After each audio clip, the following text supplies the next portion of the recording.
राधे राधे।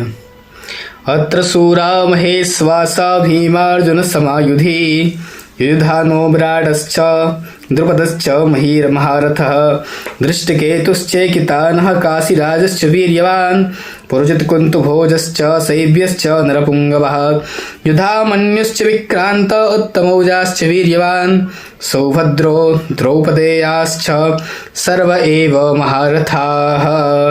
अपने आचार्य को संबोधित करते हुए दुर्योधन यहाँ पर कह रहा है कि देखिए यहाँ पर कौन कौन है। यहाँ पर सूराह महेश्वासाह, बहुत बड़े बड़े सूरवीर हैं। महेश बहुत महान श्वास यानी कि धनुष या बाण है जिन लोगों के। भीम अर्जुन समाह, भीम के समान अर्जुन के समान युद्ध में इकट्ठे हुए हैं लड़ने की इच्छा से। किससे? दुर्योधन जैसे व्यक्ति से।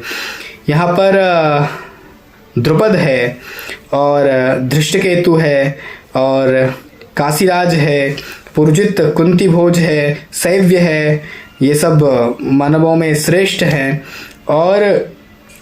और भी बहुत सारे, जैसे कि सुभद्रा का पुत्र जो है वो यहाँ पर है, जिसको शायद अभिमन्यु कहते हैं।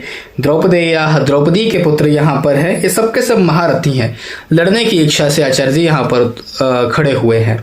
देखिए भगवत गीता में सबसे पहले अर्जुन से पूर्व बताया गया है कि सेना को कौन देख रहा है इस समय? दुर्योधन जब सेना को देख रहा है तो सबसे पहले उसने अपने गुरु से क्या चर्चा की? अपने गुरु को ताने मारे कि देखो भाई, आपका जो शिष्य परिकर है वो शिष्य परिकर आपकी इतनी बात भी नहीं मानता कि कम से कम मेरी बात ना मानता तो आपके लिए तो मेरे पक्ष में खड़ा हो जाता। लेकिन सारे के सारे किसके पक्ष में खड़े हैं? आपके विरोध में। तो एक प्रकार से ये वो अपने आचार्य को ताना मार रहा है। और दूसरा क्या है? दूसरा ये है, देखने को ये मिल रहा है कि वो देख रहा है कि सब बड़े पराक्रमी हैं, बलशाली हैं, शक्ति संपन्न है, लेकिन वो ये नहीं देख पा रहा है कि इसमें उसके खुद के अपने हैं, उसके संबंधी हैं और ये नए नए लड़के हैं। द्रौपदी के लड़के जो हैं वो कहीं ना कहीं उसके भी पुत्र तुल्य ही हैं। और सुभद्रा का जो क्या कहते हैं उसको, लड़का है, वो भी कहीं ना कहीं उसके, क्योंकि ये माना जाता है कि भगवान बलभद्र जो है, बलभद्र की बहन है सुभद्रा। अब बलभद्र से, बलराम जी से ज्ञान प्राप्त किया है दुर्योधन ने।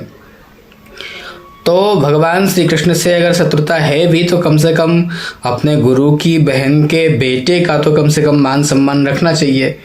लेकिन वो सब यही देख रहा है कि ये सब लड़ने के लिए आए हैं और मेरे विपक्ष में खड़े हैं।